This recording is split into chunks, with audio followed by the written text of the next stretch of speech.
Hello, good morning every student and dear friend. हमारा जो आज का टॉपिक है वो है रेजिस्टेंस, कैपेसिटेंस और आरसी कपल्ड।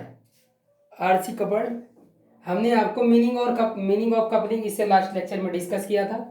ठीक है, आज हम बात करेंगे आरसी कपल्ड की। कपल्ड कैसे करते हैं हम दो ट्रांजिस्टर एम्पलीफायर को। ठीक है, ये आपका फर्स्ट स्टेज है, सेकंड स्टेज है, तो टू स्टेज एम्पलीफायर है आपका। और किससे कपल्ड है ये आपका? आरसी कपल्ड से। ठीक है, resistance and capacitance, resistance and capacitance, resistance and capacitance, resistance and capacitance, ऐसे ही आपका कपल्ड है। किससे?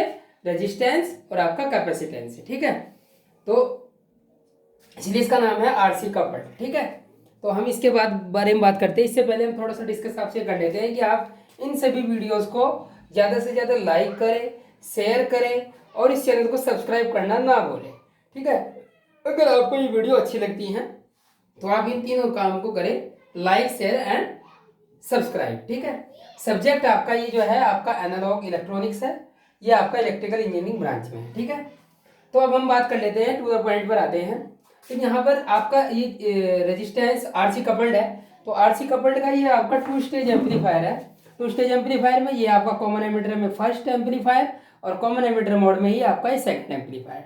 ठीक है, तो first amplifier and second amplifier, अब इन दोनों एम्पलीफायर को किससे कपल्ड किया गया है? आपका कपलिंग कैपेसिटर से। ठीक है, अब हम वन बाय वन डिस्कस कर लेते हैं। देखिए, यहाँ पर ये आपका इनपुट सिग्नल है, आपका AC supply, AC input signal है, ये आपका डीसी इनपुट सिग्नल है, ये आपका रजिस्टर R1 R2 है, ये कैपेसिटर ऑफ इनपुट है, आरसी मतलब रजिस्टर ऑफ कलेक्टर है, आपका रजिस्टर ऑफ एमिटर है, आपका कैपेसिटर ऑफ एमिटर है।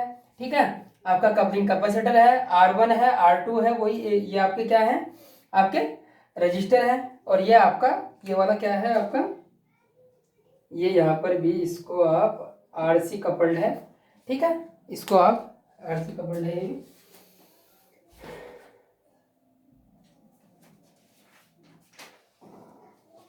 ठीक है, तो अब इसको वन बाय वन डिस्कस कर लेते हैं पूरे डायग्राम को। इस डायग्राम में बहुत ज़्यादा कुछ नहीं है, आपको बस सिर्फ इतना रखना है, आपका जितने भी रजिस्टर है R1 R2 एंड RE, ये ट्रांजिस्टर को क्या हेल्प करते हैं? ट्रांजिस्टर को ये हेल्प करते हैं कि ये जो आपका ट्रांजिस्टर है ये आपका किस में रहे? आपका ऑपरेटिंग पॉइंट पर ही आपका ये एम्पलीफिकेशन करता रहे।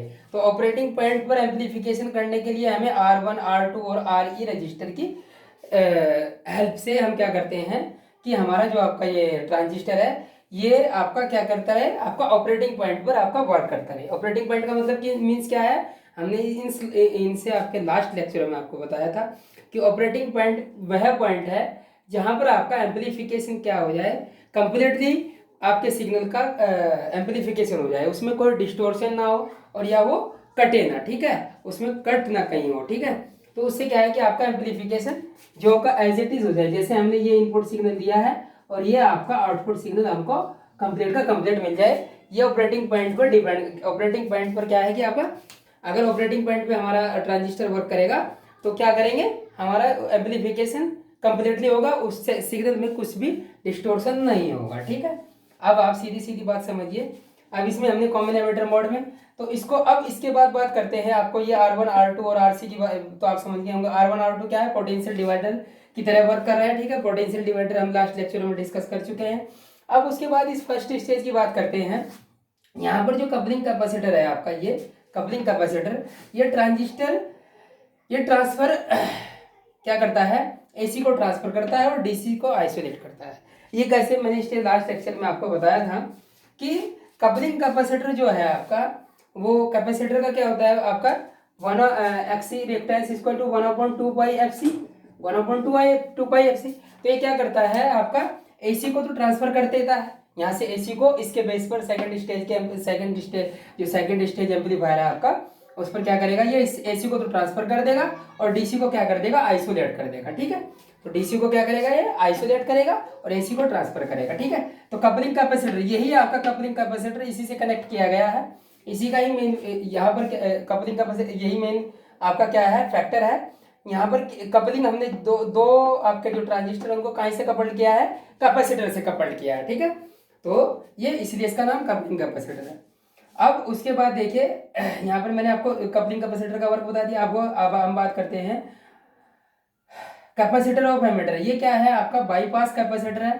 बाईपास कैपेसिटर में होगा क्या कि आपका देखो एमीटर टर्मिनल पर जो एसी कंपोनेंट है, जो आपके ये एमीटर टर्मिनल पर एसी कंपोनेंट है आपके, ठीक है, एमीटर टर्मिनल पर जो एसी कंपोनेंट को बाईपास कर देता है, बाईपास कर देता है। यहाँ पर बाईपास करने का मतलब क्या है कि यहाँ पर देखिए आरई पर जितने भी यहाँ पर आरई पर आपके क्रिएट हो रहे हैं एसी वोल्टेज, आरई पर उत्पन्न AC voltage input AC voltage पर इफेक्ट करेगी।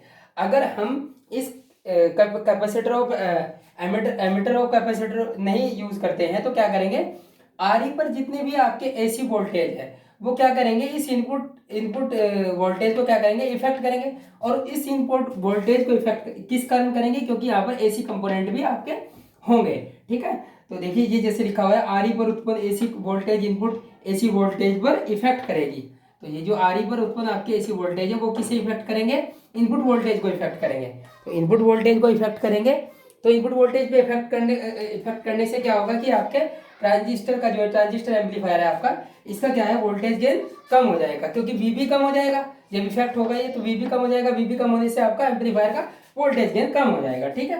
तो वोल्टेज गेन कम होगा, तो इसलिए हम क्या करते हैं यहाँ कैपेसिटर ऑफ एमीटर यूज करते हैं। ये क्या करता है, एसी कंपोनेंट जो आपके एसी कैपेसिटर क्या करता है, कैपेसिटर क्या करता है आपका एसी कंपोनेंट को पास कर देता है और डीसी को ड्रॉप कर देता है। तो यही यहाँ पर वही करेगा।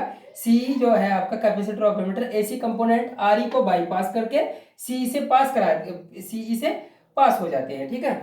जो एसी कंपोनेंट है आरई को तो बाईपास कर देते हैं, ठीक है। आरई को बाईपास मतलब आरई से नहीं पास होते हैं, और इससे क्या है सी से आपका एसी कंपोनेंट पास हो जाते हैं।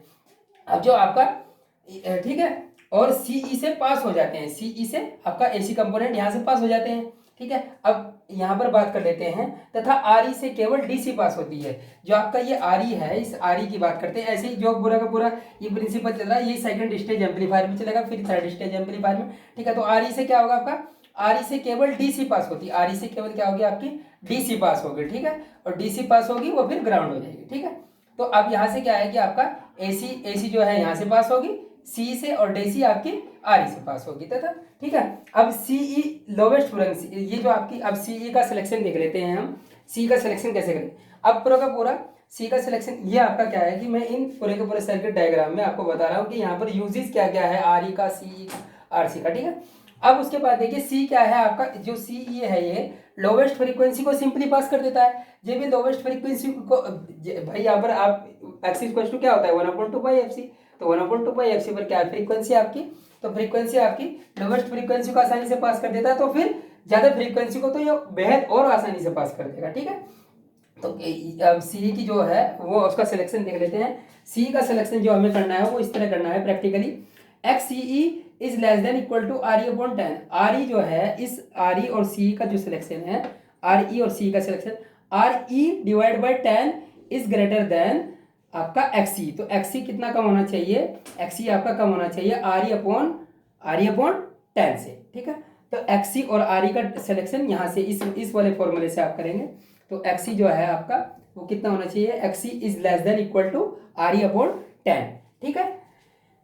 अब उसके बाद बात कर लेते हैं, इसमें पूरा का पूरा आपका जो है ये हमने पूरा का पूरा आपको ये पूरा का पूरा बताया है, ठीक है। अब इसके बाद इसका वर्किंग प्रिंसिपल क्या है कि आप यहाँ पर बहुत छोटा सा है कि आपका देखिए यहाँ पर इसके जो फर्स्ट स्टेज एम्पलीफायर है, इसका जो आपका ये कलेक्टर पॉइंट है, इस कलेक्टर पॉइंट से यहाँ से इस कलेक्टर पॉइंट को कपल्ड किससे किया है, कपलिंग कैपेसिटर से। और कपलिंग कैपेसिटर किसकी, सेकंड स्टेज की बेस पर अप्लाई किया गया है। ऐसे ही हम थर्ड स्टेज पे अप्लाई करेंगे। तो यहाँ पर क्या है कि हमें अपनी डिजायर्ड वैल्यू लेने के लिए हम क्या करेंगे, ऐसे ही कपलिंग कैपेसिटर को बार बार यूज करते रहेंगे। और कपलिंग कैपेसिटर का क्या काम है, वो है आपका एसी को ट्रांसफर करना और डीसी को आइसोलेट करना। तो यही आपका कपलिंग का आपका काम क्या है, मैंने आपको बताया था कि एसी को ट्रांसफर करना और आपका डीसी को आइसोलेट करना, ठीक है। तो यही पूरा का पूरा वर्किंग प्रिंसिपल इसमें चलता रहेगा, इसका पूरा का पूरा ये बताएंगे आप। और यही आपका सेकंड स्टेज, जो मैंने फर्स्ट स्टेज में बताया वही आपका सेकंड स्टेज में चलता रहेगा। जब हमें थर्ड स्टेज कनेक्ट करनी होगी और तो हम क्या करेंगे, इसी का क्या करेंगे, इसके कलेक्टर से क्या करेंगे, एक फिर दोबारा ट्रांजिस्टर को कनेक्ट करेंगे, तो ट्रांजिस्टर को कनेक्ट करेंगे तो आपका क्या होगा, फिर वही कपलिंग कैपेसिटर क्या करेगा, आपका एसी को ट्रांसफर करेगा और डीसी को आइसोलेट करेगा। तो ऐसे हमें जितनी जिस भी डिजायर्ड वैल्यू की जरूरत होती है हम उतनी ही आपकी फ्रीक्वेंसी का आपका एम्पलीफिकेशन कर देते हैं, ठीक है। और यहाँ से हम इसका आउटपुट ले लेते हैं, ठीक है। ये इनपुट एसी और इनपुट डीसी और ये आपका आउटपुट, ठीक है। Thank you very much. मैं आपसे आशा करता हूँ कि आप इन सभी वीडियोस का काफ़ी ज़्यादा से ज़्यादा बेनिफिट उठा रहे होंगे, और बेनिफिट उठाने के साथ साथ आप इनसे इन वीडियोस को लाइक करें, शेयर करें और चैनल को सब्सक्राइब करना ना भूलें। Thank you very much.